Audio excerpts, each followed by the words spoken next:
Pemirsa, ribuan warga yang dikomandoi kelompok aliansi Santripati menggeruduk rumah seorang pimpinan pondok pesantren di Desa Tlonggosari, Kecamatan Tlogowungu, Pati, Jawa Tengah, yang diduga melakukan pelecehan seksual terhadap puluhan santriwati di bawah umur.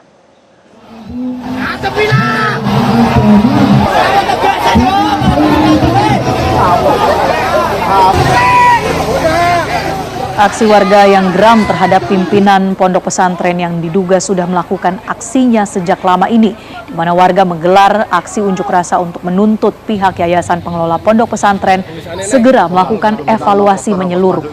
Emosi massa sempat memuncak saat perwakilan pengurus yayasan menemui demonstran, hingga terjadi aksi pelemparan botol air mineral ke arah perwakilan yayasan. Dalam aksi ini warga menuntut agar kepolisian segera menahan terduga pelaku. Berdasarkan laporan salah satu korban, dugaan pelecehan terjadi sejak 2024 dengan jumlah korban diperkirakan mencapai sekitar 50 santriwati. Hasil mediasi, pihak yayasan berjanji akan memulangkan seluruh santri putri ke rumah masing-masing dalam waktu 3 hari.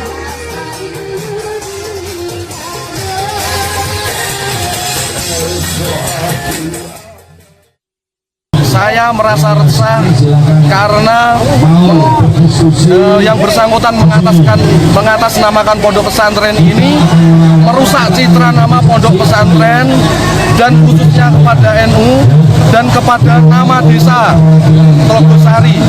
Sudah sering karena banyak ancaman dari pihak terkait atau dari pihak khususnya pengasuh, yaitu tersangka, itu dia berani mengancam balik dengan ancaman fitnah atau menyebarkan nama baik. Sudah kemarin kita ketemu dengan unit PPA juga menyatakan bahwa proses saat ini sudah tahap penetapan tersangka. Namun ini belum ditahan ya Pak? Belum. Kasus dugaan pelecehan seksual kembali mencoreng dunia pendidikan di tanah air. Kali ini dugaan perbuatan tidak pantas itu terjadi bahkan di lingkungan pondok pesantren, tempat yang selama ini dikenal sebagai ruang pendidikan moral dan agama. Seorang pimpinan sekaligus pengasuh pondok pesantren di Kabupaten Pati, Jawa Tengah diduga melakukan pencabulan terhadap puluhan santriwati. Kasus ini tidak hanya menyisakan luka bagi para korban, tapi juga memicu keprihatinan publik secara luas terkait sistem pengawasan dan perlindungan di lembaga pendidikan berbasis keagamaan. Lalu seperti apa duduk perkara dari kasus ini dan langkah apa yang sudah diambil oleh pihak berwenang? Inilah pemirsa fakta-fakta yang kami hadirkan untuk Anda dalam segmen Fact Check Metro Siang. Pemirsa, kasus ini kalau kita lihat dari kronologinya ataupun fakta-fakta datanya terjadi di pondok pesantren Ndolo Kusumo yang berlokasi di Kabupaten Pati, Jawa Tengah, di mana pondok pesantren Ndolo Kusumo di Pati diketahui sudah beroperasi sejak tahun 2021 dan menampung sekitar 250 santri dari berbagai jenjang pendidikan, mulai dari Raudatul Atufal hingga Madrasah Aliyah. Pimpinan pondok pesantren Ndolo Kusumo berinisial AS yang juga merupakan pengasuh diduga melakukan tindak pencabulan terhadap para santriwati, di mana dugaan kejahatan ini pun telah terjadi sejak tahun 2024 yang kemudian mulai dilaporkan di tahun 2025. Dan setelah melalui berbagai proses penyelidikan, pemirsa, akhirnya pihak kepolisian telah menetapkan AS sebagai tersangka dalam kasus ini.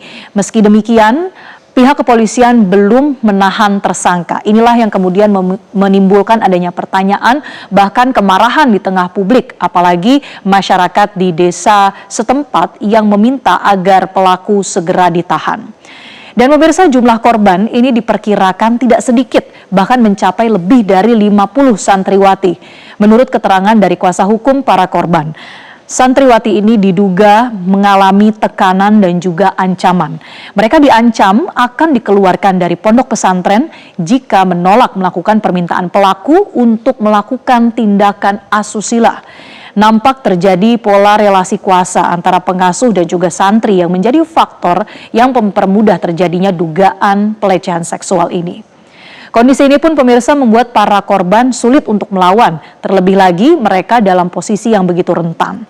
Dan tidak hanya pencabulan, bahkan menurut keterangan atau kesaksian dari warga sekitar, ini menduga adanya praktik penipuan ataupun pemerasan yang dilakukan oleh pengasuh pesantren tersebut. Dan menyikapi adanya kasus ini, dari pihak pemerintah melalui Kementerian Agama sudah turun tangan untuk memberikan langkah-langkah penindakan dan juga rekomendasi secara tegas. Hal ini telah dikonfirmasi oleh kantor Kementerian Agama Pati. Sebetulnya ada 3 pemirsa rekomendasi dari pemerintah. Yang pertama adalah pesantren Dolo Kusumo ditutup untuk sementara waktu. Artinya pada tahun ajaran 2026-2027, Ponpes ini tidak boleh menerima santri baru sampai seluruh persoalan internal diselesaikan secara tuntas. Penutupan ini pun dilakukan secara menyeluruh untuk seluruh jenjang, baik untuk santri putra maupun putri. Dan rekomendasi dari Kementerian Agama ini juga akan ditindaklanjuti oleh Kementerian Pemberdayaan Perempuan dan Perlindungan Anak. Sementara rekomendasi berikutnya, yang kedua adalah pemerintah sudah memberhentikan tersangka AS dari jabatannya. Terduga pelaku ini juga harus keluar dari lingkungan yayasan dan dilarang untuk tinggal di lingkungan pesantren. Hal ini apalagi pelaku sudah ditetapkan statusnya sebagai tersangka dan akan menjalani proses hukum lebih lanjut. Rekomendasi ketiga pemirsa, ini menjadi konsekuensi apabila 2 poin pertama tadi tidak dijalankan dengan semestinya, maka Kementerian Agama akan mengusulkan untuk pencabutan secara permanen tanda daftar pesantren atau TDP. Artinya dengan kata lain, Pondok Pesantren Dolo Kusumo ini akan ditutup permanen jika persoalan ini tidak diselesaikan secara tuntas. Pertanyaan berikutnya, lalu bagaimana dengan nasib para santri? Kemana mereka harus melanjutkan pendidikan di tengah penanganan kasus ini? Rekomendasi yang diberikan juga menyangkut penanganan terhadap para santri yang harus terus dilakukan. Ada 3 poin pemirsa. Bagi santri yang akan menghadapi ujian akhir, yaitu siswa MI kelas 6, mereka masih tetap berada di lingkungan pesantren, namun dengan pendampingan ketat dari pihak guru dan juga Kementerian Agama.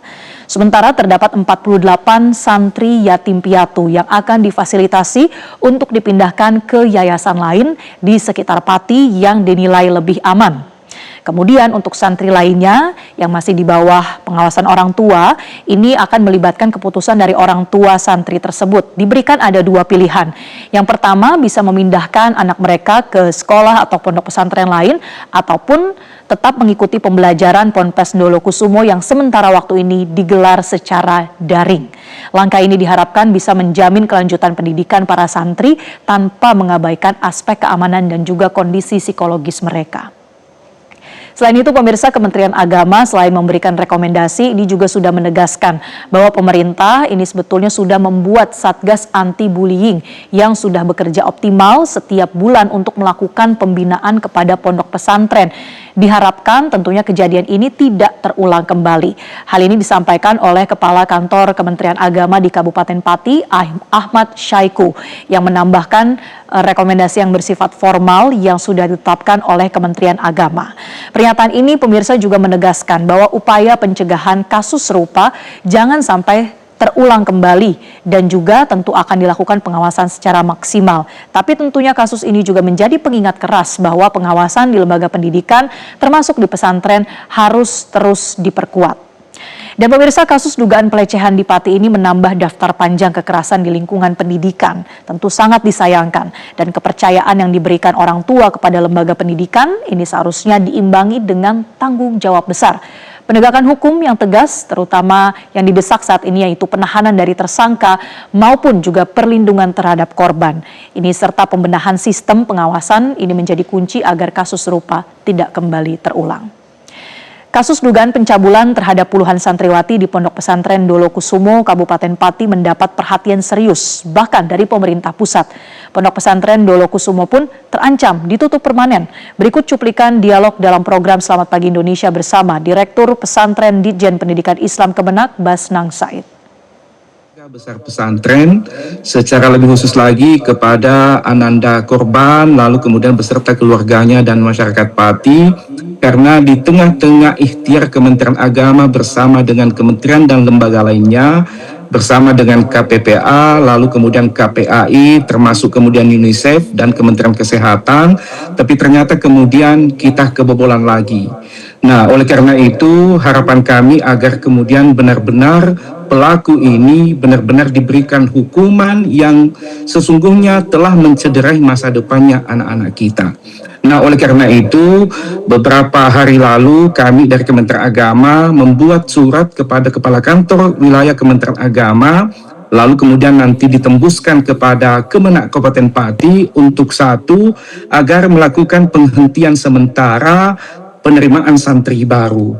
Kenapa? Karena supaya biar clear dulu masalahnya, lalu kemudian kalau sudah selesai, lalu kemudian bisa kita lanjutkan. Lalu yang kedua, harus ada pemberhentian kepada pengasuh yang bersangkutan.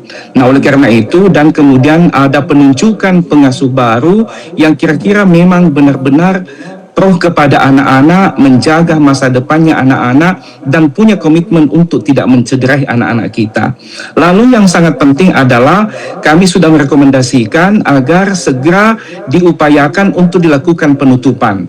Tadi kabar dari tim kami, karena tim kami sekarang sedang berada di Pati, tadi malam di Semarang, sekarang sedang berada di Pati, untuk kemudian segera Kemenak Kabupaten Pati untuk membuat rekomendasi, lalu kemudian secara berjenjang nanti naik ke Kanwil Kementerian Agama Jawa Tengah, lalu setelah itu tiba saatnya di kami, di Direktorat Pesantren untuk melakukan langkah-langkah penutupan pesantren ini. Tetapi yang sangat terpenting adalah anak-anak yang sedang berada di pesantren bersangkutan, tetap kita harus jaga masa depannya. Mereka tidak boleh berhenti belajar. Nanti kemudian skemanya seperti apa, nanti kami akan melakukan koordinasi dengan pesantren sekitar atau satuan-satuan pendidikan formal, agar tetap anak-anak kita bisa terus-menerus melanjutkan studinya. Bahwa kemudian ada problem psikologi di mereka, ada problem jiwa di mereka, nanti juga kami akan bekerja sama dengan Dinas PPA di Kabupaten Pati untuk pemulihan psikologi dan jiwa anak-anak kita ini.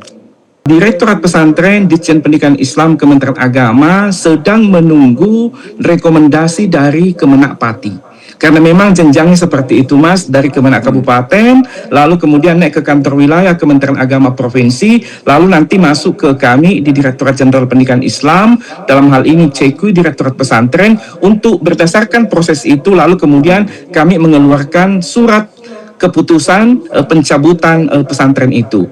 Lalu yang kedua, bahwa anak-anak kita ini tetap kita harus berpihak kepada kepentingan masa depannya. Mereka tidak boleh putus sekolah.